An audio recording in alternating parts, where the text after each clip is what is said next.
Yeah, it's the AEW New Japan Pro Wrestling Forbidden Door post-show. What was your match of the night? How do you score this pay-per-view on 10? Did you like it? Did you not like it? Let's get Johnny North in here and let's talk about it. Start.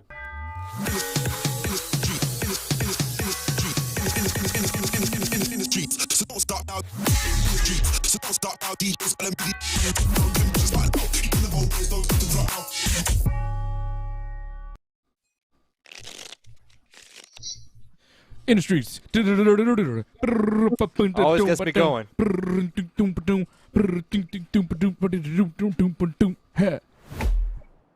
Hey, wait a second. That's not the right one. Well, give me. How do I? Hang on a second.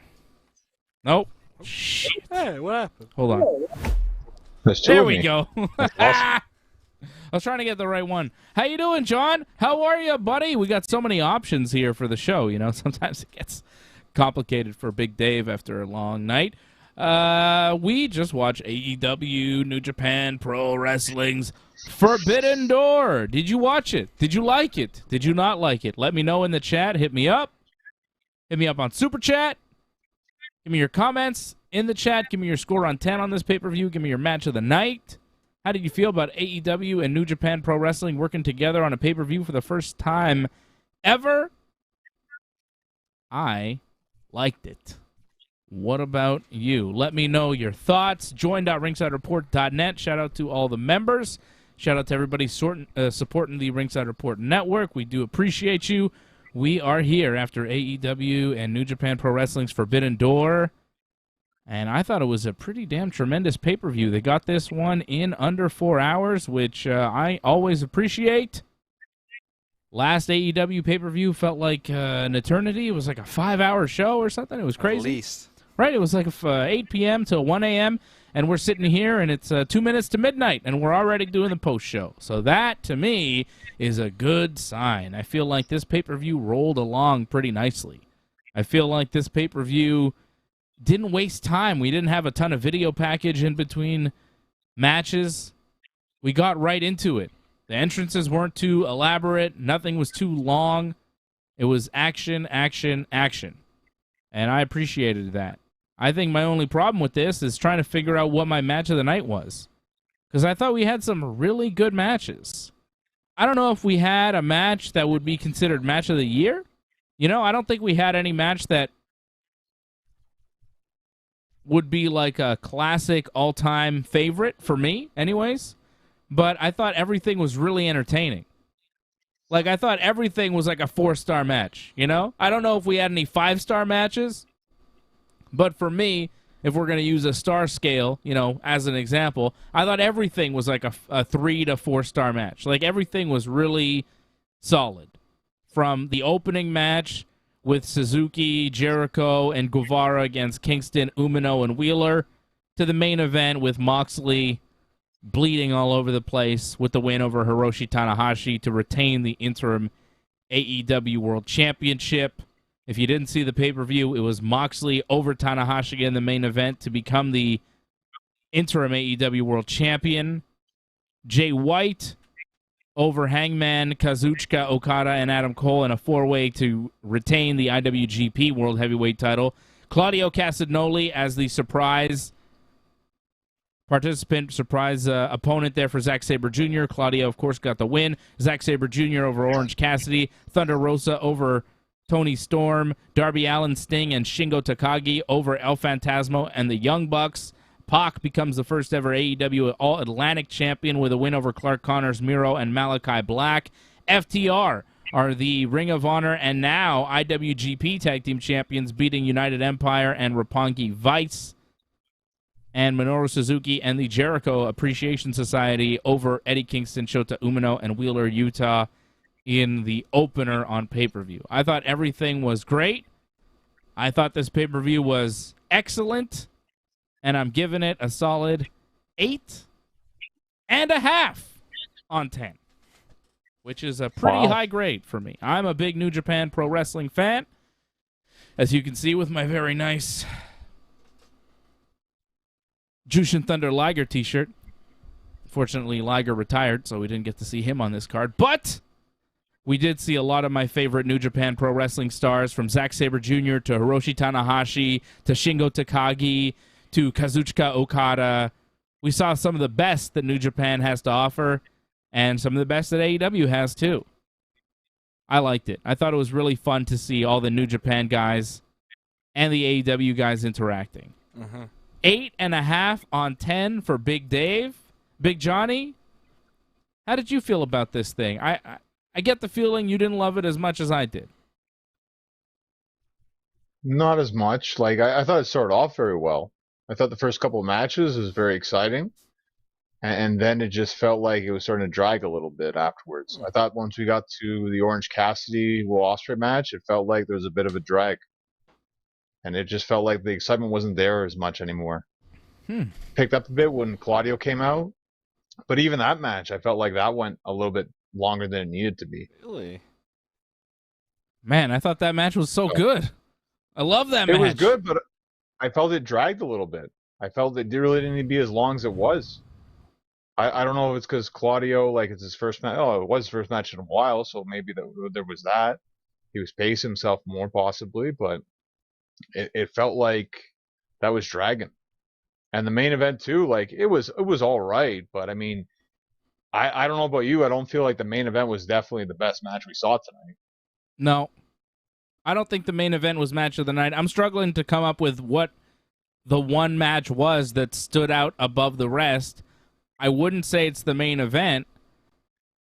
I was leaning towards the Claudio and Zack Sabre Jr. match. Like, I thought that match was excellent. I'm surprised that you thought it was a little too long. Apparently it was 18.5 minutes, which is a little long. I love the four-way for the IWGP title with Jay White and Hangman and Okada and Cole. I thought that was good. The finish was weird, which we'll talk about. Right. It's tough for me to go with match of the night. We'll get to match of the night. Give me your grade on 10, though, for the pay-per-view. You thought it was good. It started off good, but maybe dragged a bit. What? I'm giving it an 8.5 on 10 because I thought it was fantastic. You know, just overall, it was a very enjoyable experience. We got it done in 3.5, 3:45. As far as the time, 3 hours, 3.5 hours. I'm good with that. It's not a marathon pay-per-view. I can handle a 3.5 hour to 4 hour pay-per-view. You go over 4 hours, and that's when I have a problem. And this did not go over 4 hours. And everything was good, so I'm happy with this. 8.5 for me. What's your grade on 10? Well, overall, I thought it was satisfying. Like, it was a unique thing to watch, AEW New Japan. Like, it's a unique kind of thing to see, concept. I don't know if we need to see this every year, to be honest, but overall, I give it a 6. 6 on 10. 6? Wow. Oh, it's a little lukewarm. Not a very high grade, so you don't need to see this again. That's like a run-of-the-mill WWE kind of grade. Well, Wow. I feel like the last couple of WWE pay-per-views have actually been pretty good, to be honest. They might be higher than 6. The last couple of pay-per-views. Hell in a Cell was really good. Also, it was good. But, like, when we watch a WWE pay-per-view that's like, it wasn't bad, but it wasn't special, we'll give it like a 6, But I thought this was a step above that. But, that's John's opinion, I mean, I feel like I gave Hell in a Cell a pretty high grade. I feel like I gave it a 7 or 7.5, maybe an 8, maybe. I feel like I gave Hell in a Cell like a 7.5 to 8. I thought Hell in a Cell was fantastic, and I'll give you this, John. I don't think that we saw a match tonight better than Cody versus Seth Rollins. Well, that's match of the year so far, so yeah I don't think so. It is match of the year, right? That's crazy. But again, I mean, there was some Kevin solid Owens stuff tonight. Ooh, Vince Stone Cold, probably match of the year, John. Come on, let's be real. Vince and Stone Cold. Interesting moments. Vince versus the law. Vince versus the board of the WWE is match of the year, brother. Sorry. Claudio had the best moment tonight. There's no question. Him coming out, that was the best reaction. There's no question about that. Okada had a pretty big reaction. Man, the crowd was hot for the Rainmaker. I feel Claudio, though, it was bigger, though. Yeah, it's close. Because it was a surprise that they needed to give. Like it needed to be him. Yeah, it needed to be him. I mean, we would accept no one else, and everybody kind of expected it to be Claudio. It's important to deliver on this. Yeah, if it was somebody else, it would be disappointing. It would be disappointing. So you're giving this, what, on 10? 6? 6, yeah. Wow. You have to understand, too, like New Japan, it's not a big thing for me as well. Yeah. Like, it's a bigger thing for you. I guess. I'm a bigger fan of a lot of these guys. I'm more acquainted with what they do. And a lot of times, like, when you're watching these matches, they're teasing their finishers. But if you don't know what their finishers are, you don't get excited. You know what I'm saying? Exactly. Like, I know their moveset, so when they tease, like when Okada goes for the Rainmaker, I'm like, oh, Rainmaker, it's coming. And then, you know, it doesn't happen, whatever. But, like, if you don't know that that's the setup for the Rainmaker, how hyped are you going to be in that moment? Not very. You might be confused as to why he keeps trying. That's it. Like, why does he keep grabbing the guy's arm like that? Like, what's he? Yeah, that's it. Like, there are moves that they're setting up, and you're like, cool. You know, if you know the moves, you get hyped for the setup. If you don't know the moves, you're like, oh, okay. And like, if you know that that's the finish, you're like, oh, finisher, boom, 1, 2, 3. Like Will Ospreay, Orange Cassidy. If you don't know that Will Ospreay's finish is the Stormbreaker, where he picks you up and then does the flip thing and drops you down, if you don't know that, you might think, oh, well, that's the finish? Because they hit, you know, like Ospreay hit Orange with a bunch of stuff, and that, you know, he hit him with the hidden blade, the big elbow to the back of the head. That wasn't enough. And then he picks him up and he does a thing, and it's an impressive move. But if you know that's Ospreay's finisher, you know you're ready. You know you've been signaled. But if you don't know that, then you're like, oh, okay, I guess it's over now. So I could see how the finishes for some of the matches, if you're not familiar with the guys, could be a little flat. I get that. I get that, John. I see your perspective here. I gave it 8.5. Johnny is giving it a 6. I see Woods MMA UK out in London. Shout out to you out in London, staying up late with us. Thank you, Woods MMA UK. He's giving it a 7.5 on 10, a little bit in between me and Johnny. And he says he made money with Team Dave yesterday. Hell yeah, I made money with Team Dave yesterday as well on the UFC. We are killing it on our UFC picks. Watch Ringside Report MMA every Thursday night. And take our picks because we are killing it. I crushed it again yesterday. Gave you a 3-fight parlay that won. Demopolis. Gave you Gamrot as well in the main event, who was a winner. Big underdog. He came through. I told you Gamrot was going to win. This is not an easy fight for Tsarukian. And, yeah, Team Dave is just killing it on the MMA picks lately. I'm crushing it. I'm just it's stupid. Like, I shouldn't be allowed to give you picks anymore for MMA because I'm just so tuned in. Anyways. They should change the odds based on your picks. They should, and I swear sometimes they do. I've seen it happen with our Bet99.com where I give a pick, and then a couple days later the odds are like different. I'm like, I wonder, you know? Because people are watching the show, and then they're placing bets, which could move the line on their site. It's possible. That's how it works. It's possible. I'm telling you, Team Dave is making money. Woods MMA UK, I'm glad you made money. Harold Schneider dropping a $7 super chat. He's giving this show a 7 out of 10. So we're seeing 7.5, 7s. Johnny giving it a 6, a lowest grade that I've seen so far. What's everybody else giving it? I gave it 8.5. My brother. Now, with the beautiful Aaron Judge shirt, of course. Nice, another big walk hero off. Today. Best player on the team. Hell yeah! Now, I hated Double or Nothing. I believe I gave it a 2. Yeah. You guys were a lot more forgiving. Yeah. And it left a really bad taste in my mouth as for future AEW pay-per-views, where I even had serious doubts about this one. It was going to be a long one. It was going to be a slog. Maybe the performances from the Japanese wrestlers weren't going to be what they could be, and we're only getting like half of it, and it doesn't make for great content. So having said that and being completely pleasantly surprised and flipped and every match being solid, I give this a 9. Whoa, brother! Because I was expecting so much. Just I'd be barely awake and a slog. Yeah. And it was just the complete opposite of that. And all the guys showed up, and then Tony Storm and Thunder Rosa had a good match too. And but my match of the night, if I could make the first pick, I have one. Let's do it. It hasn't been talked about yet, but I think this was an incredible match with an insane opening spot. The 6-man tag of Takagi, Sting, and Darby versus the Bucks and El fucking Phantasmo, who is such a star, this guy. Oh my God, this guy is oozing charisma and athleticism.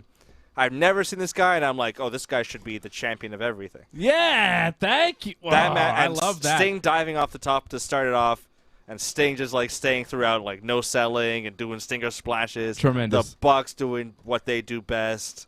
Takagi, those big arms. It's so good. That was my match of the night. Oh, that match was so good. Let's talk about that match for a minute. That match was tremendous. Sting is so perfect in this role as a tag team guy with Darby. He's not the main event. He's not the world champion. He's not in the mix there.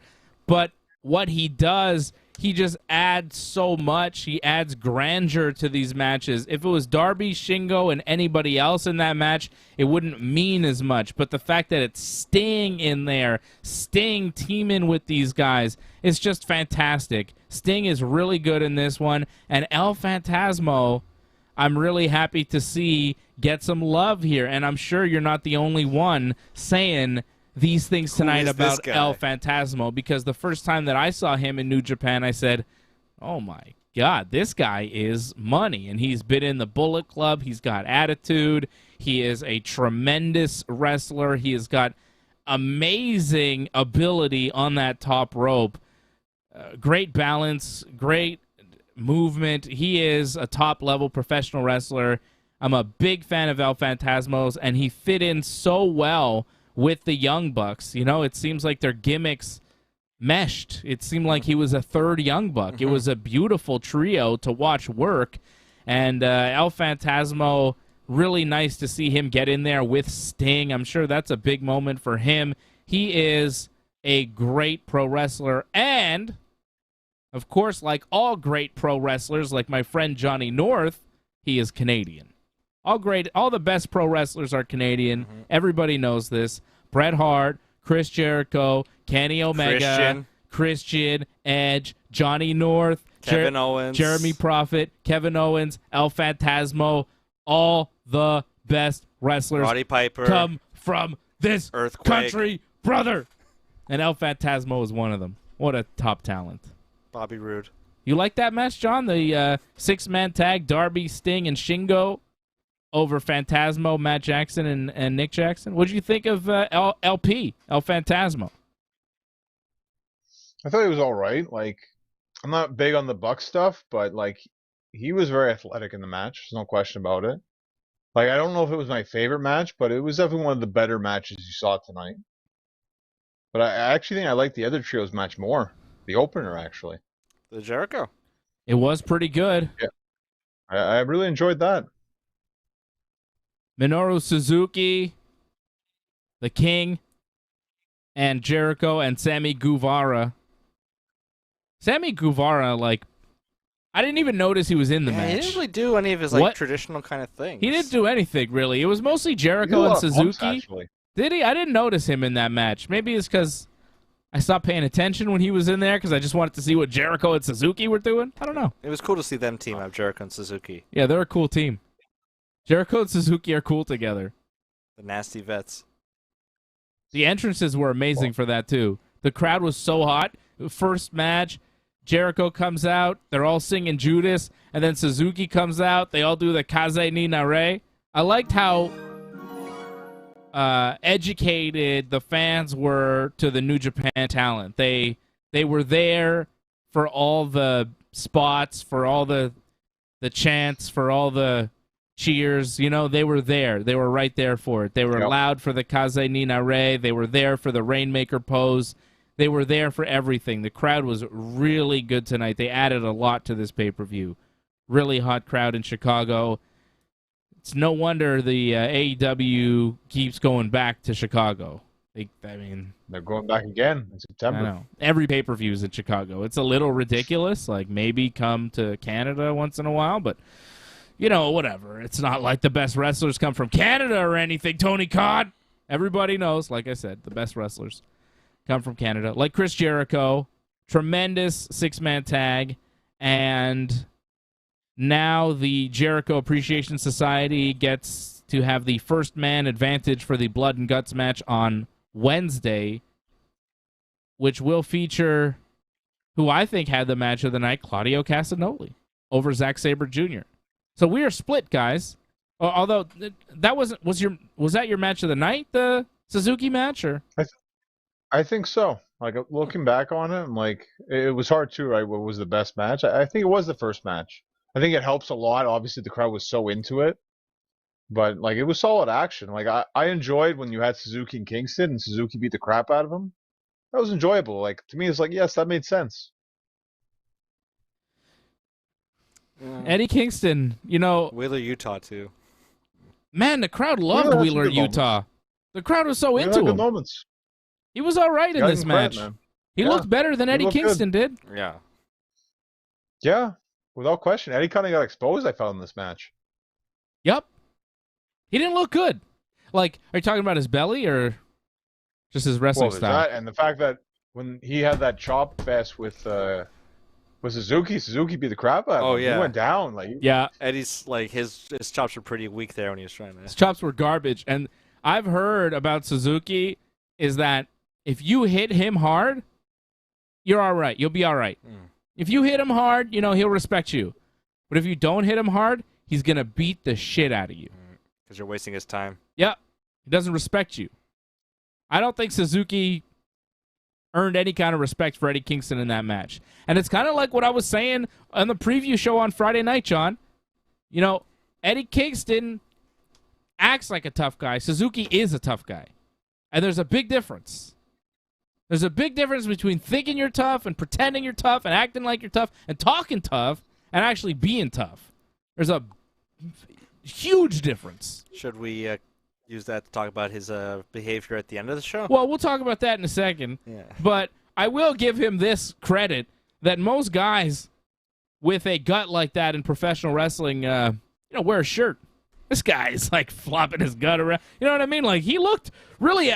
Is he more out of shape now than ever? Like, what's going on, Eddie Kingston? Is he okay? Yeah, he's still a bit tighter. He used to be not as, like, chubby, and maybe he kept the shirt on. I don't know, but just seeing him in the ring, like, Minoru Suzuki and Chris Jericho are both, like, 50-plus years old, and they're in way better shape than he is. He just looked bad in the match. He looked like a guy that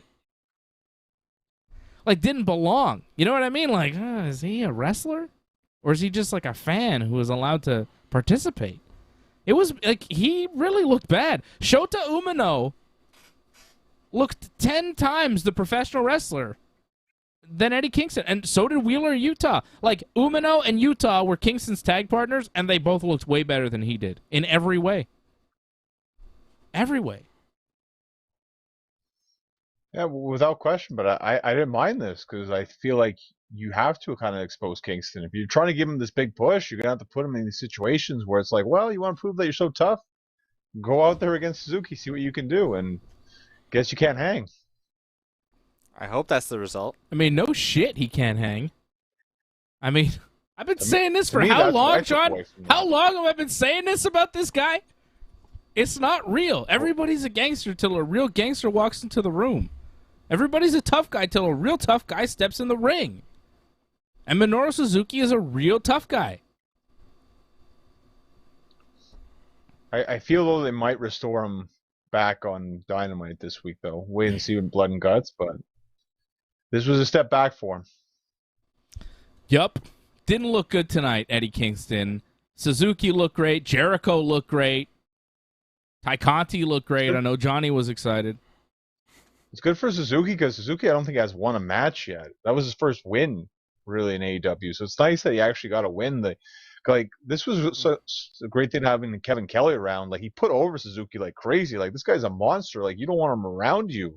Yeah. Like, if he gets around me, like, blood's gonna be over the place. Like, I don't want him to be bleeding. Like, it's good. Like, you need scary guy. Kevin Kelly's so good on commentary, and I Way really better than Michael Cole. Oh, a million times better than Michael Cole. And I think at this point he might be the best pure play-by-play guy in professional wrestling. You know, The AEW booth is like, it's crowded. Sure. You know, it's crowded.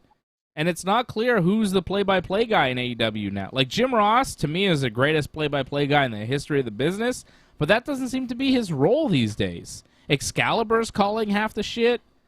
You know, Tony Schiavone pipes in. And tonight, like, it started off well with Kevin Kelly, Taz, and Excalibur, and Kevin Kelly was doing what he was doing, and Excalibur was there, and Taz was good. And then Schiavone showed up. They called the Sting for match. Sting, I think. Was it just for Sting, or did he stay around? I feel like he stayed around. For the women's match, I think he was there for the women's as well, I think he was there the whole time, John. And then Jim Ross came out. Yeah. I feel like it became like a 5-man booth. That's what it sounded like. Really?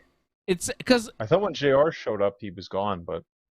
Well, when JR showed up, maybe he replaced Tony Schiavone, but it was still crowded as hell. Done it backstage. When JR showed up, I heard JR, I heard Taz, I barely heard Kevin Kelly anymore.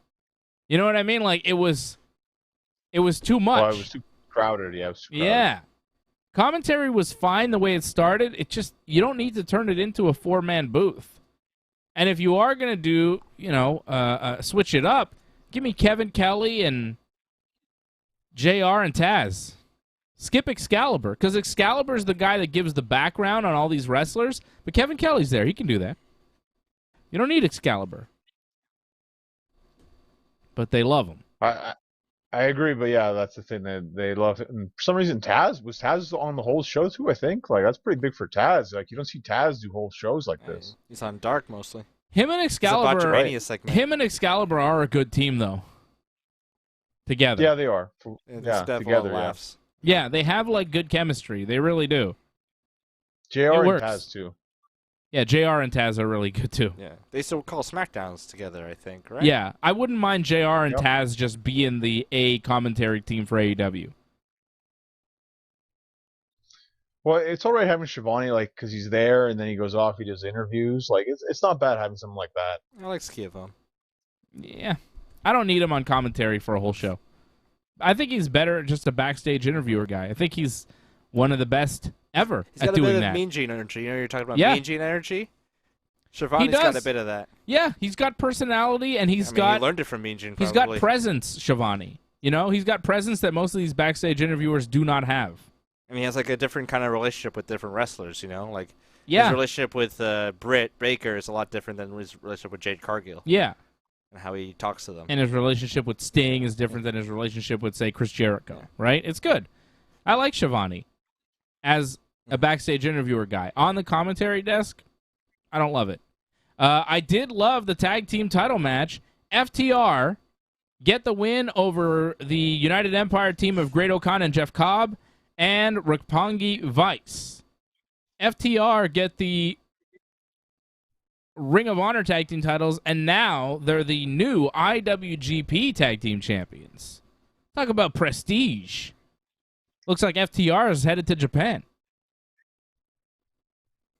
It's what they want, I'm sure. Yeah. And they kind of mentioned it before the match even started, like, it's only the Young Bucks really now that they have to beat, really. So that's going to be a huge match, probably, the next pay-per-view. Winner take all for all the gold. Right. Maybe at the Grand Slam, you know, because like they'd be Grand Slam champions. Oh. Maybe in September? I would do it pay-per-view. I mean, you're selling a pay-per-view. Grand Slam's a big event. Yeah, they do big shows, too, AEW, with big matches. Hey, where's Paul White? Commentary? Yeah, but you can bring it out every time. Got to watch the Dark Elevation. They didn't put him on the pay-per-view for commentary. I don't think he would have fit in this one. I don't know about you. I don't know about his history with New Japan. I don't think he has any, so... No. Doesn't work. Mark Henry, not so much. Yeah. I like this tag team title match, though. I thought, again, tremendous match. Dax went out at one point, looked like he had a shoulder injury, came back, seemed okay. Was that just part of the match? Was that a planned injury spot? It's kind of weird. Well, hopefully, because it feels like there's so many injuries now in AEW, so you would hope that was planned, but it did feel like the match was kind of like stalling a little bit. Like you were thinking like, oh, they don't know what to do right now. But that was them just working very well kind of playing into it a little bit, and Cash like selling that, where it's like, I'm just gonna go on my own little comeback here and do what I can and then die. And then that was great for when Dax came back. That was a great moment. So that worked out really well. It was just good storytelling in that match. Mm-hmm. I think it was real. I mean, I don't know. They could have worked me really well, but like I don't think it was because he came back and he looked his fine. shoulder though had a lot more of that. Cause They like taped, those they things. yeah, they I mean, taped they could do stuff that on for him. show. Yeah, I think it was for show. I mean, he I don't was think No it was wrestler's real. 100%. No wrestler's 100%. Every wrestler's hurt in some capacity, but I think he was good enough to go though. Yeah, like, do you think it's possible he dislocated his shoulder and they just popped it in backstage and then he went back out? I don't think that's what happened. I think it was a planned deal. Just to create drama? Yeah. It's true. Since they wound Yeah, up to winning. create some, yeah. Yeah, if he Yeah. was really hurt, they would have changed the finish. Probably. I presume. Yeah. I don't know. Good workers. It We was did get another unclear. injury later though. Sadly.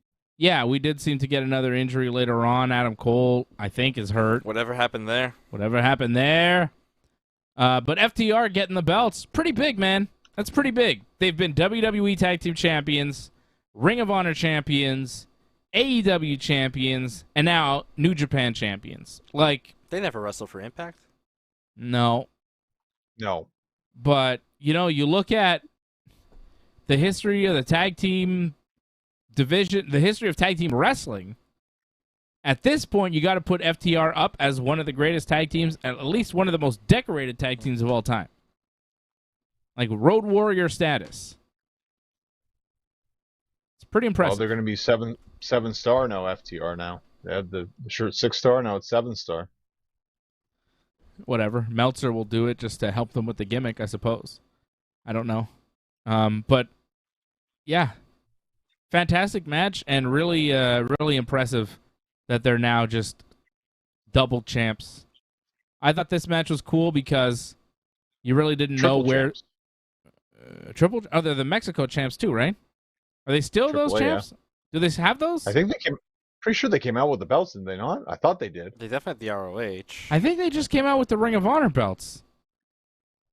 Pretty sure I thought they came out with AAA, but Maybe. Maybe. regardless, if they are or not, they had them at one point. They are a great tag team, and they're really running on all cylinders right now. They're the best tag team going today. Although the Usos are pretty strong.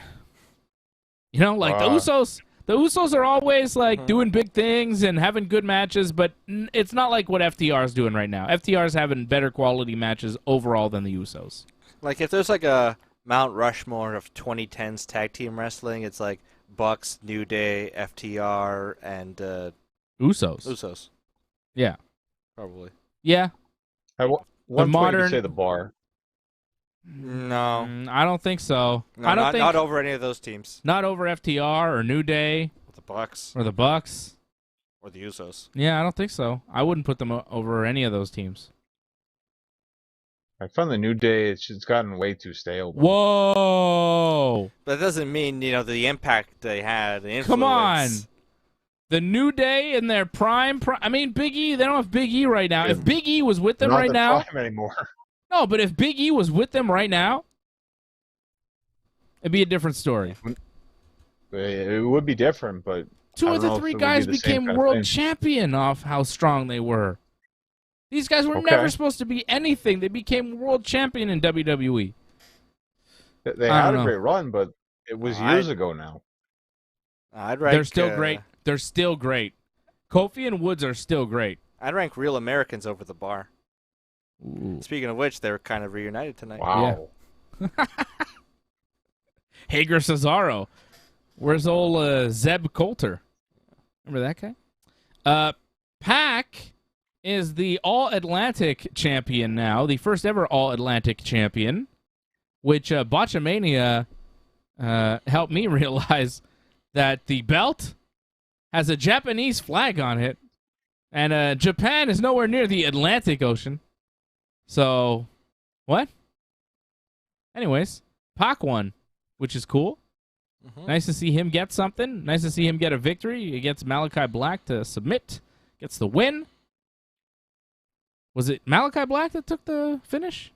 Or No. No, it was Connors. Clark, Yeah, Connors. Connors. Yeah. Sorry.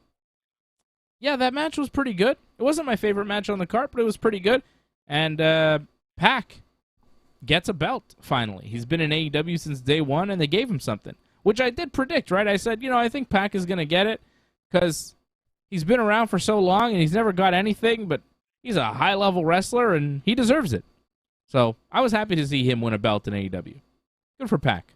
Solid match. Not bad. Pretty damn good. Yeah, I thought it was pretty solid. I think on our predictions we had everything right except the two matches we went against each other on. Like I had FTR and you had Pac in this one. That was the only ones that were different. And you picked Roppongi But everything Vice, else we had right. Yeah. Yeah, we picked everything else correctly, right. yeah. And then it was only the ones we were against. So the ones that we disagreed on. See, but that's interesting, John. It shows you how good we are too, because the ones that we disagreed on were like it was the three-way, the tag team three-way, and then the four-way for the All-Atlantic. Like, you picked FTR, and I picked Roppongi Vice. I was wrong. You were right. But you were still right. It's not like United Empire won, and neither of us were right. You know what I'm saying? And then, in the other one, I picked Pac. You picked, I think, Malachi? Miro. Oh, Miro. And Pac won, but it's not like Clark Connors or Malachi won. You know what I'm saying? Like, John and I are on the ball. And then every other match, you're saying, we predicted correctly? Suzuki and the Jericho Society, we predicted because they're going to lose the blood and guts on Wednesday. The Darby Sting Shingo team, we predicted to win because it's Sting and he always wins. Thunder Rosa over Tony Storm, obviously. Will Ospreay over Orange Cassidy, obviously. Claudio was going to beat Zack Sabre Jr., obviously. Jay White was going to retain. And John. Yeah, we did predict everything. It was a kind of predictable show. But in the moment, I didn't feel like it was 100% locked in. Like, I could have seen Hangman win that IWGP title. That match was crazy. Hangman had his moments where he was hitting that buckshot lariat, and I thought, oh, baby, are they going to do it? Like, there were moments in that match that made you believe. There were. Which is pretty damn good. It was good, right?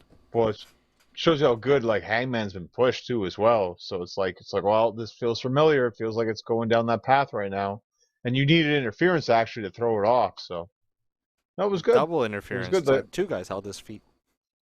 Gato. Two guys? I thought it was just one.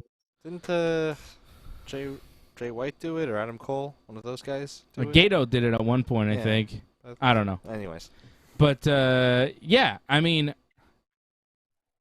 in a match like that, where you feel like, okay, Jay White's not going to lose the title. He just beat Okada on the last New Japan pay-per-view to take the title. He's not losing now.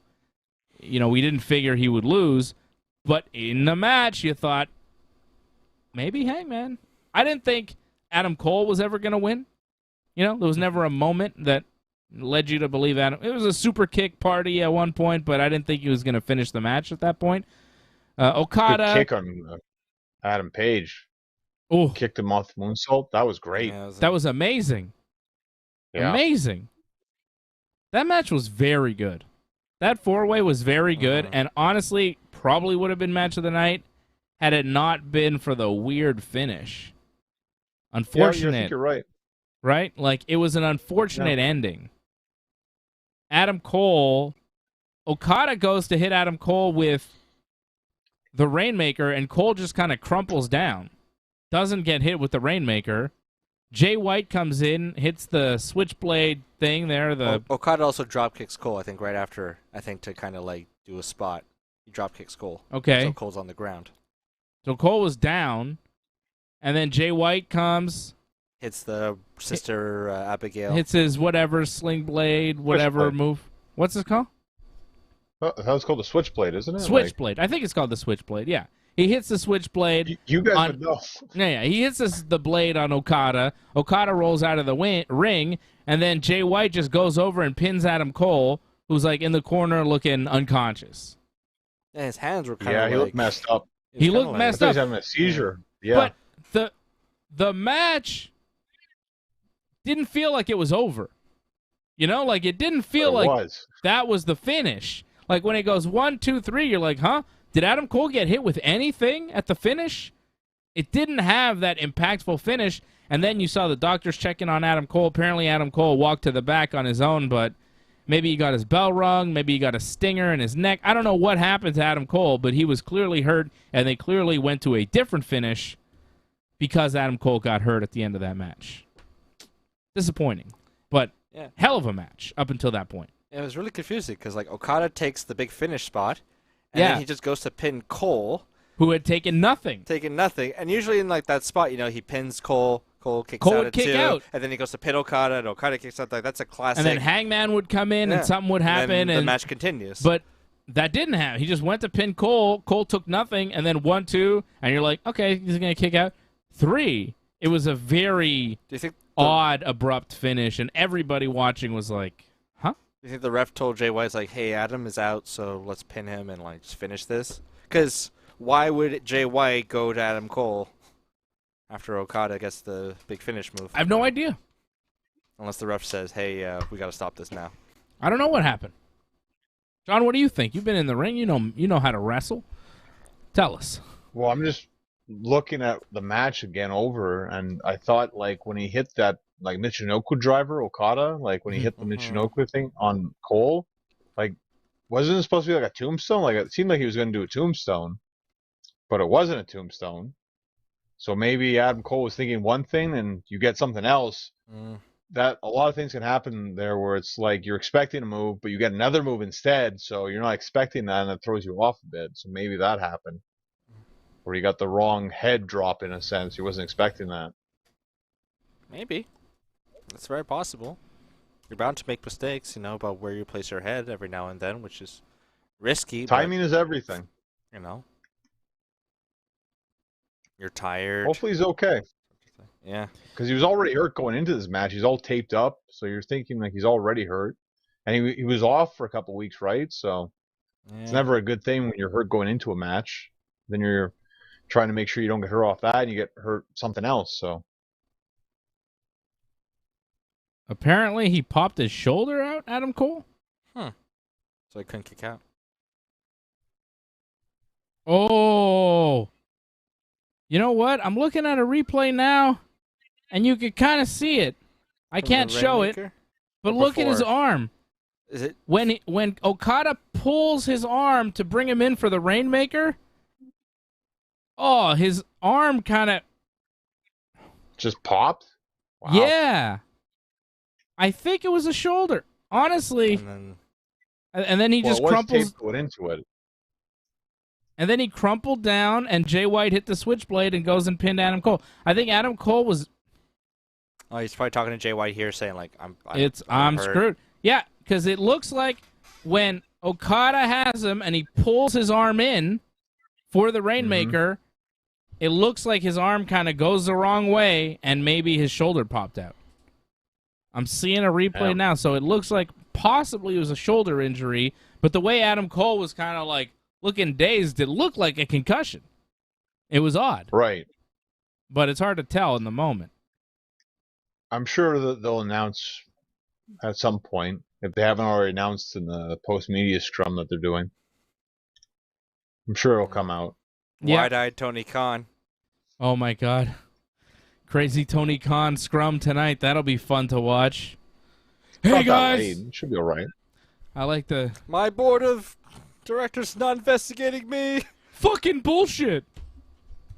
Son of a bitch. Right? I like that new Botchamania ending is Tony Khan saying fucking bullshit. Oh, is it? It's Tony Khan. You got to watch it again. Yeah. It's Tony Khan saying, I wasn't looking. Let's fucking go. Okay. That's Tony Khan acting a fool. Oh, it's funny. Jay White retains the IWGP Heavyweight title. Tremendous match there. Jon Moxley over Hiroshi Tanahashi in the main event. I really liked that match. There were moments where I thought Tana was going to do it. He hit that high fly flow. I thought, here we go. It's over. High fly flow, baby.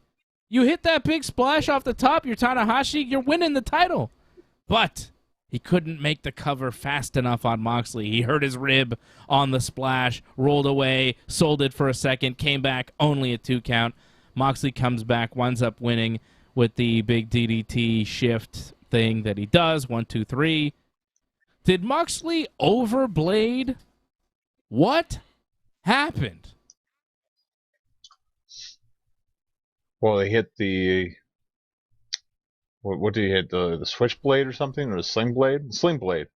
What? And he just bled off that. Yeah, he did the sling blade, Tanahashi, and then he blade off that. So it was very weird. But they made it seem like, oh, they bumped heads or something. I'm like, okay, still, like, that's a lot of blood, but it's a title match. It's a title match, and that's what he wanted to do. I respect that he would do something like that. He bleed that much, but it was a lot. Yeah. It was a lot. I don't know if he intended it to be that bad. Bleeding from the side of his head. It was really it was a lot of blood. It was to the point where I thought they might have to stop this because I think he went too far. It was a bad cut. What happened? I think he overbladed. He came up bleeding from I don't know what, the offensive move that was supposed to have him bleeding, and it didn't seem like anything that would make him bleed like that. Right. But then the way he was bleeding, man, whatever blade job he did to himself, he must have gone deep and far. There was a lot of blood pouring out of this dude's head. It was nasty. Well, it reminded me a lot of what Steve Corino would do. Almost every match he would do in ECW would just bleed buckets pretty much. Just almost every match he would do, and then it would just become a tradition. It's like, well, I got to do this all the time because it's getting me over. So yeah, maybe Moxley has that kind of feeling too, where it's like, well, people want to see blood. I got to deliver blood. That could be pretty destructive. Yeah, I don't know. I was worried there, but it added to the drama of the match. As soon as he was bleeding, and it made me pay more attention. It made it more dramatic. It did the trick. Well, it gives him a fresh wound for Wednesday now, so he won't have to worry about getting it set for Wednesday because they can just punch it and then it'll just bleed right away. There you go. Blood and guts. Maybe we'll see some guts, too. That match was pretty good, though. Main event. Solid main event. I didn't think it was the best match of the card, but I thought this card was so damn good. And this match was, pretty good, too. It wasn't a bad match at all. I just thought that we had other matches that were better, but that's fine. I thought this was a solid match. It did what it needed to do. Moxley's now the AEW champion, and he'll wrestle CM Punk at some point, and they'll have an undisputed champion. I thought it was all right. Decent main event, right? Mm-hmm. Yeah, for sure. Especially following that four-way, it could have been a bit of a snoozer. Yeah. But, it started off kind of conventional. It was a little slow to start. Once they did that spot where Tanahashi took that table on the outside and he seemed to hit the back of his head on the chair, it started to, really escalate. And I hope it's not because they're a bit too punch-drunk, but... Hey, whatever... But, whatever spots makes started it getting work. a little bit more crazy. And Moxley started bleeding, and, Tanahashi did that big headbutt. And once that, it was, kind of a normal match at first, and then it really started to pick up. Yeah. I thought that match was really good. Claudio Castagnoli and Zack Sabre Jr. was my match of the night. Tremendous stuff. I like that he's Claudio Castagnoli. I like that he comes out with the cool music, the cool new gear. He's got a little bit of a beard. He's got a new entrance video. He's part of the Blackpool Combat Club right off the bat. He's got Regal there in his corner. New tights. He looks good. The match was really good with Zack Sabre Jr. I know you thought it was a little long, John, but I really, really liked it. I love Zack Sabre Jr. I think he's great. I love what he does. I love how he wrestles. He's one of my favorite wrestlers. And I'm happy that a lot of people got to see him that have never seen him before. And him wrestling Claudio Castagnoli is a dream match. It was great. I hope we see more ZSJ in AEW because there are some dream matches there. I really hope we get to see Bryan Danielson versus Zack Sabre Jr. one day. But this match to me delivered. This was my favorite match on the card. This was my match of the night. I loved it. But I'm a huge Zack Sabre Jr. fan. Usually when I'm watching a New Japan show, people will give other matches their, the highest rating, but my highest rating usually goes to the Zack Sabre Jr. match because he's the style of wrestler that I like. Like I was telling you before, every wrestler, John, you know this, wrestling used to start off, allow me to demonstrate a little something. They would lock up, right? Come here. Lock up here. Lock up, right? And a guy would arm drag, and then do that, right? The whole, spin under, arm lock. Hammer lock. And then into the hammer lock. You know what I'm saying? Nobody does that anymore. Nobody does that straight. It's rare. Twist your arm, go turn into the hammer lock, push you into the corner. Ref breaks you up. Punch you in the back of the head, lock up again. Nobody does that anymore. Zack Sabre Jr., half of his entries are with that lock up, arm drag, straight arm lock, hammer lock, into different arm locks, working your arm, locks up your arm, pushes his foot into your shoulder, you go down to the mat. That's how he gets you down. Then he starts working a hold. Like, I love the way Zack Sabre Jr. wrestles, and I feel like he does things that are very simple, that are very old school, that everybody used to do. From the opening match guy to the main event guy, a lot of guys used to do this. A lot of guys used to work a hold, work an arm, work a body part, And Zack Sabre Jr. just does that to perfection. He's one of the best technical wrestlers in the world, and I loved watching him work tonight. I love watching this guy wrestle. And Claudio Castagnoli was on fire. He had so much, fire. Like, you could tell he was happy. The crowd was going nuts for him, and you could tell he was really enjoying himself. I've seen enough Cesaro matches to know, like, he was really happy tonight. You know what I'm saying? Like, you could see that extra, life in his eyes, that extra pep in his step. He was excited because the crowd was excited. He's in this new place. He's having this cool match. He's on pay-per-view. He's featured. He means something. He's not just a guy having a 4-minute match in WWE losing to whatever, Austin Theory or whoever the new flavor of the month is. Or someone ahead of him who goes, you're going to be champion one day, Cesaro. Yeah. How many times did that happen? He's finally here somewhere where he's going to be appreciated. He might be the AEW World Champion one day, and I would be very happy with that. I think that he's a guy that deserves a World Championship run. He's a top-level wrestler. I could see him in there with CM Punk. I could see him in there with Kenny Omega. I could see him in there with Jon Moxley. I could see him in there with the very top of AEW competing and winning. He is a top-level professional wrestler. He just wasn't given that spot in the WWE. That's just how WWE treated him. But I think any other wrestling company would treat him like a A1 level wrestler, like a world championship level wrestler. That's what I think he is, and I think that's what he will become in AEW. I think he's gonna get that spot. He's a little older now. He's 41 years old, but I think he looks in top shape. And if Sting is still out there, Claudio Castagnoli could easily be the world champion when he's 43 or 44. It doesn't matter. He's the man. Like I told you earlier, him being champion, it's the right thing to do. It is the right thing to do. He deserves it. I think wrestling fans around the world would be very happy to see him as a world champion. He's a deserving guy. How long ago was WrestleMania 30? That's it. People have wanted this for Cesaro, now Claudio, back to Claudio, for a long time. People are very happy to see him succeed. I'm seeing a lot of people on Twitter that have worked with Claudio in the WWE very excited to see him get this type of match, get this type of shine. People love this guy. I saw Naomi tweeting out. Oh, yeah. So happy bro is back. Yeah. Chills. Yeah, I saw Becky did something too, I think. Oh, did she? If I'm mistaken. For Sheamus. Yeah. Wow. It doesn't Everybody matter, loves what him. company you're in. Well, that's it. Everybody loves him. Well, oh, wow. Not everybody. Becky, yeah, she tweeted a couple of things. Not everybody. She tweeted a couple of things. Claudio Cesaro, yes. She tweeted a picture of him at the AEW show. That doesn't happen every day. This is the man, Becky Lynch, a WWE talent, tweeting out a picture of Cesaro. It's a great profile picture. This is fine, dog. Becky's awesome. Yeah, she's got a finger on the pulse of society. Pretty cool. Good for Becky. That's nice. It's nice. Everybody loves him. Everybody loves Cesaro. Except, of course, that idiot Eddie Kingston. But who cares about that guy? Fuck Eddie Kingston. You saw that, John, right? What the hell was that?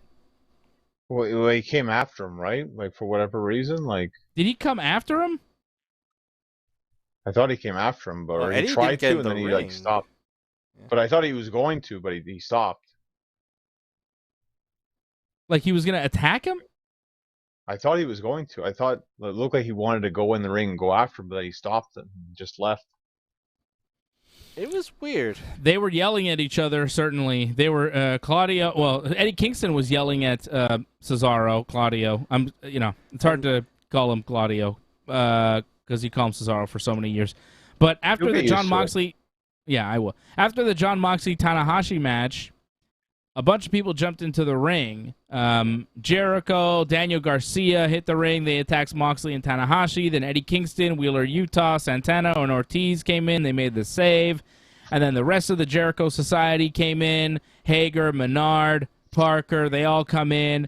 And then Claudio hits the ring, takes everybody out. And the baby faces stand tall. And all the baby faces are in the ring. You've got Moxley, Tanahashi. I think Tanahashi maybe left. He was like on the apron, like lying down. Yeah, during all Tanahashi, this. because he's not involved in the he blood got like and guts. attacked by the Jericho guys at first, and he was already kind of selling. So. Yeah, but he's not involved in the blood and guts, so he was kind of not involved. But the baby faces were in there, right? Wheeler, Santana, Ortiz, Moxley, and Cesaro, but not Eddie Kingston, because Eddie Kingston was yelling at Cesaro, and then at a certain point, Moxley, like, he was yelling at, like, Cesaro just kind of turned his back on Eddie Kingston and was like, whatever, I'm going to go face off with the Jericho Society. Forget you, Eddie Kingston.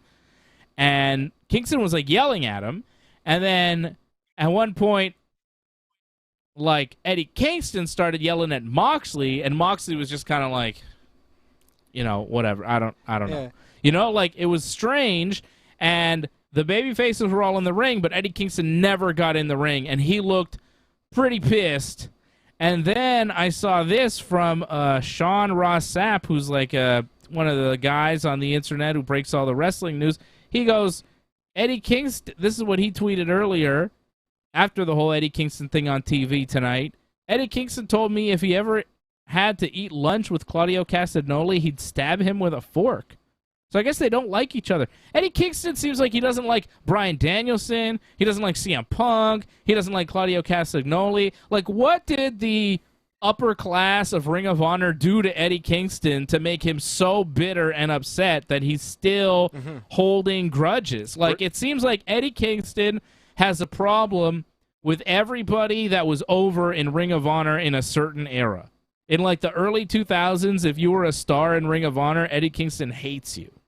If you're Bryan Danielson, CM Punk, Claudio Castagnoli, I wonder how he feels about Samoa Joe. Seems like Eddie Kingston hates them all. Low key. He says, like, stuff about Punk and Bryan Danielson publicly that don't seem like story at all.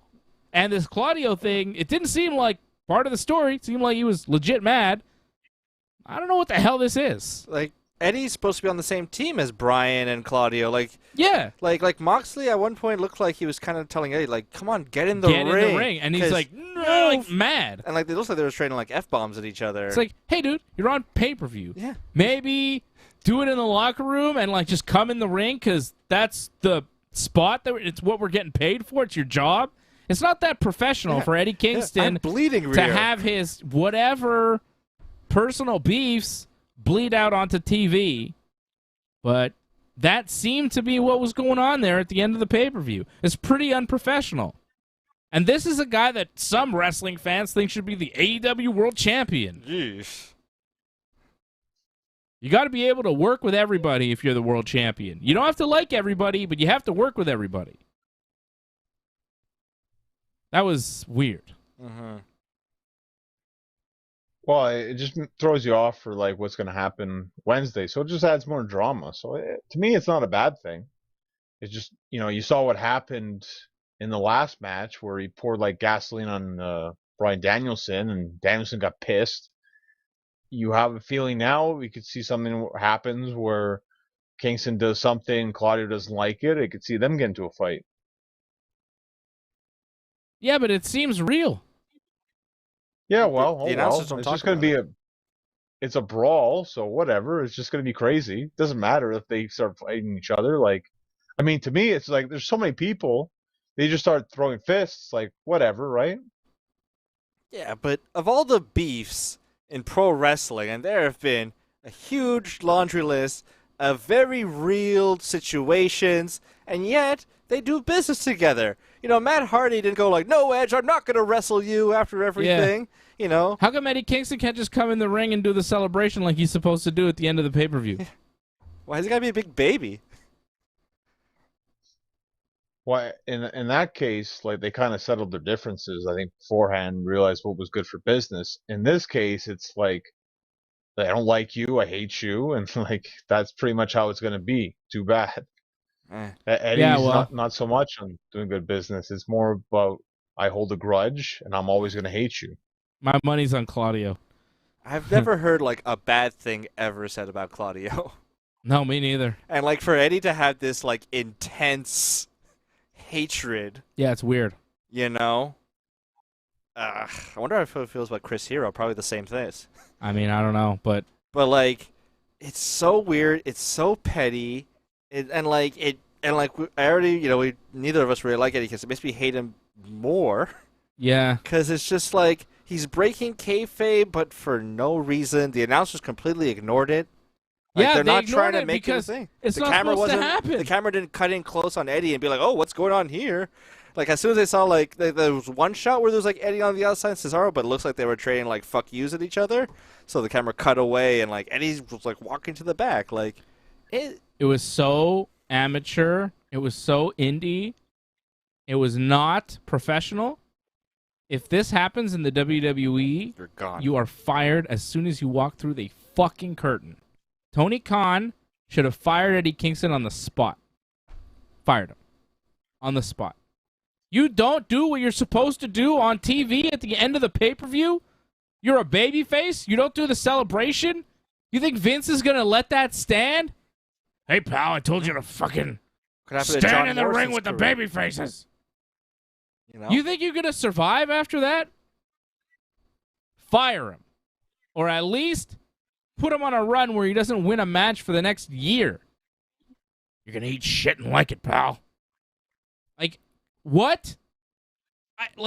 You can't do that at a top level.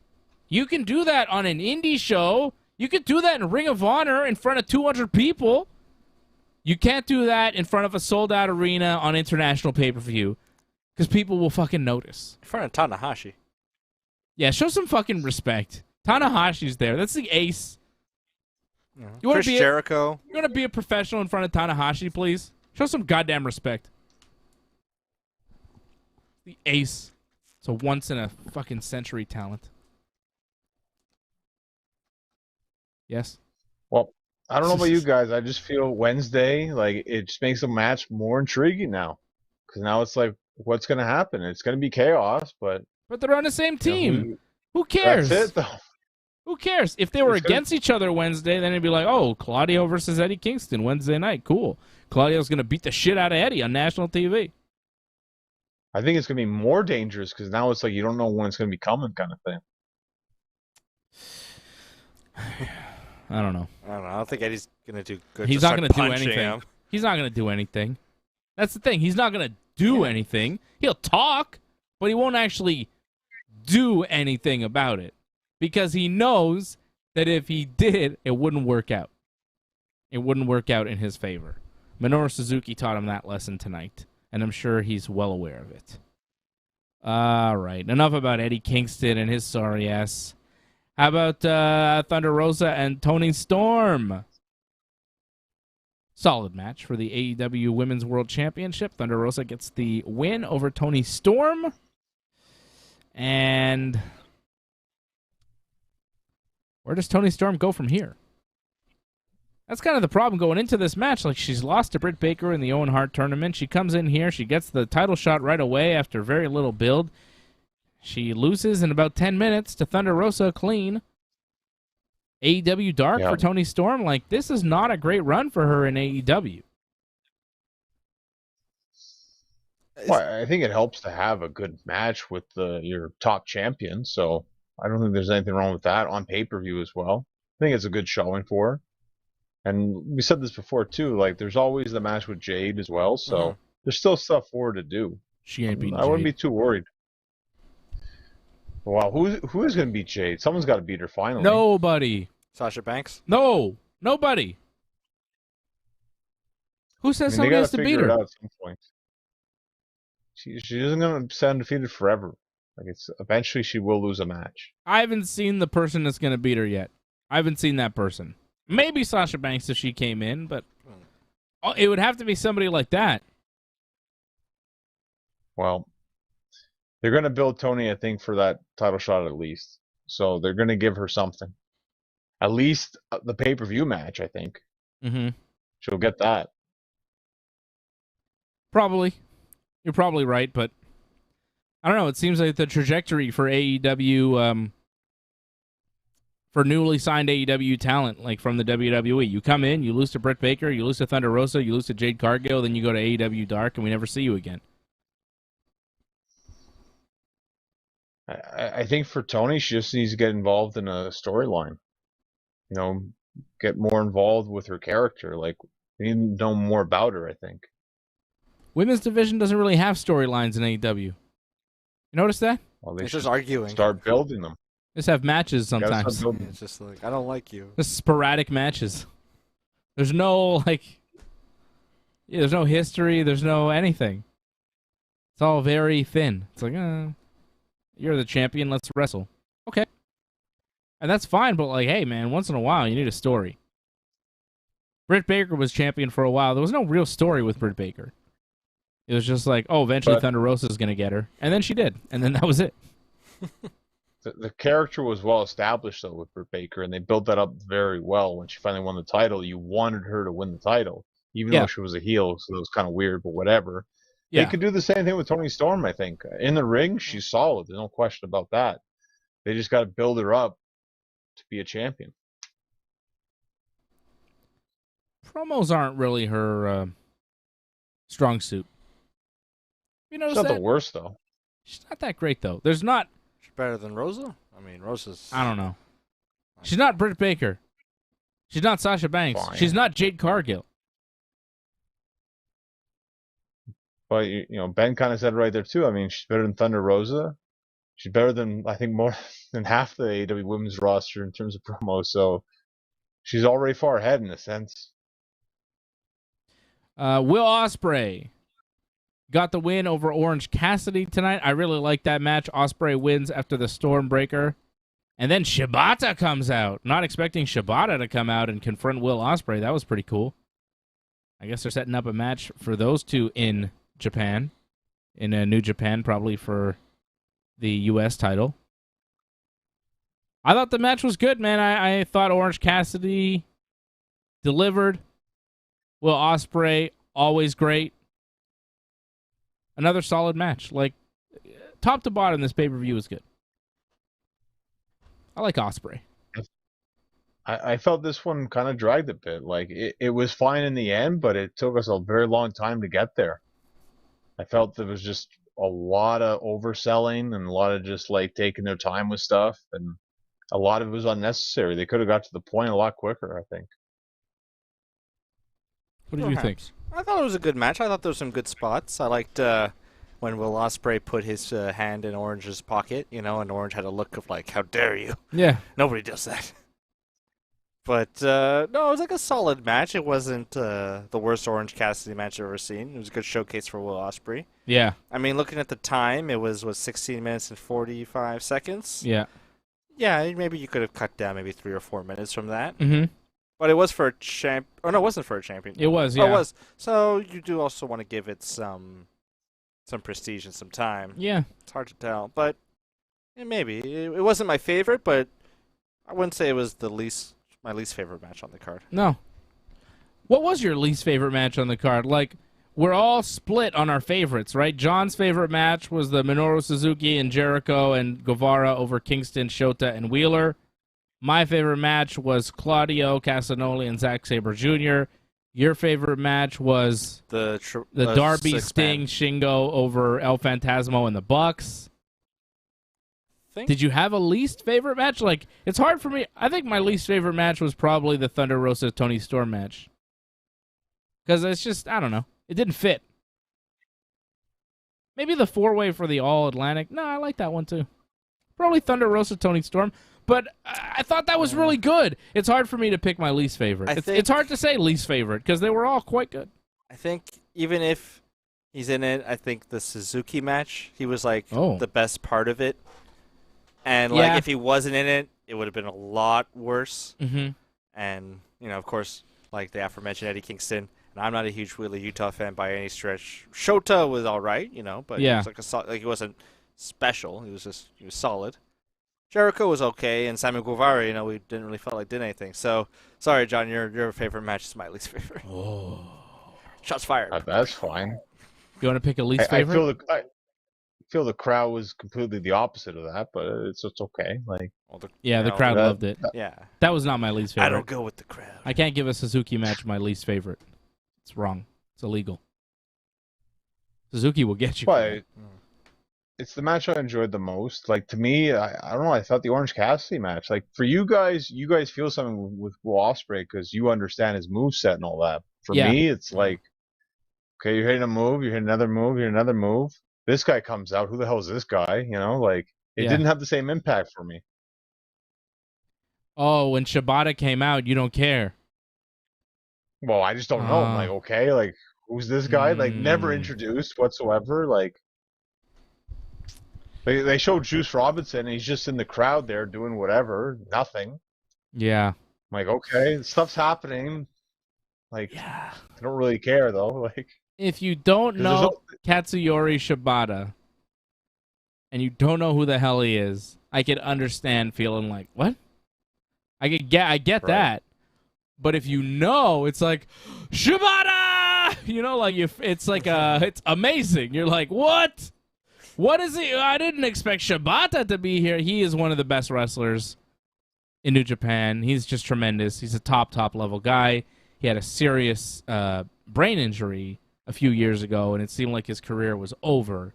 He headbutted Okada, and it looked like it was crazy. I'll show you the headbutt one day. It's disgusting. And it basically ended his career. He was his brain swole up. They had to have surgery on him. Like, it was really bad. Like, it was over for him. So for him to be back, he's wrestled a couple of matches, here and there. He's training guys in the LA dojo, and I guess he's gonna do something with Will Ospreay, which is pretty damn cool. But he was a surprise, and he's like really exciting to see, because when he was in his prime, and they called him the wrestler because he was like the best wrestler in the world, like the best. So, and he, his career was ended with like a traumatic injury in the ring, and then he came back, and then he showed up, and it seemed like he would never get physical in the ring again, and then to see him as a surprise tonight, it's like Bryan Danielson coming back. Yeah, it's like Bryan Danielson showing up and attacking Will Ospreay. Like, it's that type of deal. He's as good in the ring as Bryan Danielson. Which, if I'm saying that, that's a lot. Means a lot. It's a big endorsement. He's very good. So, okay, but if you don't know that, I can see why you wouldn't give a shit. It's interesting how, you have both those reactions, and they're both legit. Yeah. No, I get it. I mean, if you don't know the history, why would you? And they didn't educate at all. Well, it's like, although I'm not a Star Wars fan, but if there was a Star Wars movie that I watched, say I watched the most recent Star Wars movie, and then some old character came back from some old movie that I'd never seen before, I'd be like, oh, who's this guy? And then other people who are into the Star Wars and know who they are, it's like, oh, it's this dude, he's back, oh, shit, But for me, it's like, whatever. So you don't appreciate it because you're just not into the history. If you don't know, you don't know, and yeah, I mean, I get that. I totally get that, John. It makes sense to me, but I'm also very excited to see it. So that was cool. Cool to see Shibata. I really like this pay-per-view, and I can understand why you grade it so low, because you don't know who Shibata is. You know what I'm saying? Like, your point of reference isn't there for this show. But for me, I'm a New Japan fan, so it's like I'm right there with all these guys. I get it. Mm-hmm. It's like if someone watched ECW One Night Stand, never seeing ECW before. Yeah. Like, why is everyone like so excited for Sandman? Yeah. Like, if you don't know the characters, it's hard to get excited for them. For sure. I get that. But if you do know the characters, and that's why I think this pay-per-view was so good, because it really catered to fans that are fans of both, of AEW and New Japan. If you are well acquainted with AEW and well acquainted with New Japan Pro Wrestling, this was a pay-per-view for you. And I'm one of those guys. So this was for me. This was not for you. And you got to watch New Japan World. No, that's only for Japan. Oh, it's only Japan. Oh, that's too bad. Yeah, they were promoting it like, hey, you could watch this pay-per-view on New Japan World, but that's only if you're in Japan. Everywhere else is pay-per-view. Well, that's smart on their part, actually. Yeah, no, I have New Japan World, and I was like, I checked. I was like, is this just on New Japan World? It's not. It's just for the Japanese audience. The AEW stuff on New Japan World, it's only for people in Japan. Because they have, like, Dynamite and stuff on New Japan World, but you have to be in Japan to watch it. So, doesn't really work for me, because I'm in Canada, brother. Not in Japan, just in case you were wondering. Although I would love to visit Japan, go to the Tokyo Dome, and see some of these great New Japan wrestlers in their home country. Would be fantastic. Love this pay-per-view. AEW, New Japan Pro Wrestling's Forbidden Door. Now we've got the G1 coming up in New Japan. Coming up next month. The G1 tournament. That's going to be fantastic. Professional wrestling. I know all my New Japan fans are excited for the G1. 4 blocks this year, which is weird. Usually it's just A and B. Now they got A, B, C, and D. What the hell are they doing with the 4 blocks? I don't like the 4-block format. I like A and B. But whatever. I'll be back Thursday night for Ringside Report MMA when we will preview UFC 276 and give you more winning picks. Here's a spoiler. Israel Adesanya will win. That's not a prediction. That's a spoiler. Ladies and gentlemen. All right? Certain victory. I'm calling it now. Slam dunk. Lock of the night. Israel Adesanya, the last style bender, will win again next Saturday. And we will be live to do a UFC 276 watch-along next Saturday at 10 p.m. Eastern Time. And at the same time, do our WWE Money in the Bank post show, because next Saturday is Money in the Bank and UFC 276 all at the same time. So we're going to be live here on the Ringside Report Network covering both events. It's going to be very exciting. Big party coming up next Saturday for UFC 276 and WWE's Money in the Bank. So I'll be back here Thursday night to preview UFC 276 with Freddie and AJ, and then back on Friday night to preview WWE's Money in the Bank with Johnny North. Sounds good. Big week. Exciting times. Isn't there something going on Thursday too with UFC? Because it's fight week, right? Like it's there's like events throughout the whole week, isn't there? I don't know. You tell me. Well, you would know. You're the expert on that. Like I just read that apparently there's events like going down. Like also it's going to be on ABC, is it not now? UFC? Take it easy. There's no fight cards from the UFC on Thursday. I don't know what that is. I don't know what you're talking about. No, but I think there's like a press conference or something. Or well, there's always some press sort of big conferences. The press conferences are always the fight week for the pay-per-view. That's not different. That's regular. And what's the other thing you were saying? On ABC. Yeah, the prelims are going to be on ABC for the pay-per-view. Okay. Oh, because ESPN. Oh, okay. Yeah, Disney, it's all the same company. I think they're going to be on ESPN and on ABC or something. It's like the first time ever that the prelims for a pay-per-view are on ABC, which I guess is cool, but... Hey, if it's a Disney produced show, maybe there'll be some obscure Star Wars character that'll show up and you'll just be like, huh? I don't get it. Well, that happens a lot because I've never seen a Star Wars, and sometimes people make references, and I'm like, I don't really... I mean, I know vaguely what you're talking about, but I'm not really sure what the hell any of that means. In the words of Action Bronson. Fuck Star Wars. Indiana Jones is better. Bitch. Used to be. I don't know about now, but okay. No, Indiana Jones is a better series. I've never seen either movie. You never saw Raiders of the Lost Ark? I've never seen an Indiana Jones or a Star Wars. I have seen Mr. Leahy dressed up like Indianapolis Jones, though. With Randy as dressed up as a bumblebee. Oh, they were just rehearsing for a play at the Blanchard Recreational Center. All right, guys. I will be back Thursday night, 8 p.m. Eastern Time for Ringside Report MMA. Thank you to Harold Schneider. You're the Super Chat leader of the night. Appreciate you, Harold, and all the members. Join.ringsidereport.net. If you have not joined already, join.ringsidereport.net. Support the channel so we can keep providing great programming here for you on the Ringside Report Network. Like this video, subscribe to the channel, and click the bell so you get the notifications each and every time we are on, like Thursday night at 8. And that's it for me. Thank you, everybody, tuning in. For Johnny and this guy over here. I'll see you again soon. Right here on the Ringside Report Network, Forbidden Door. Please join in and give your support to Ringside Report Network. We've been providing expert coverage and commentary on both pro wrestling and MMA for over 15 years. Go to ringsidereport.net/support to find out more ways to support the channel.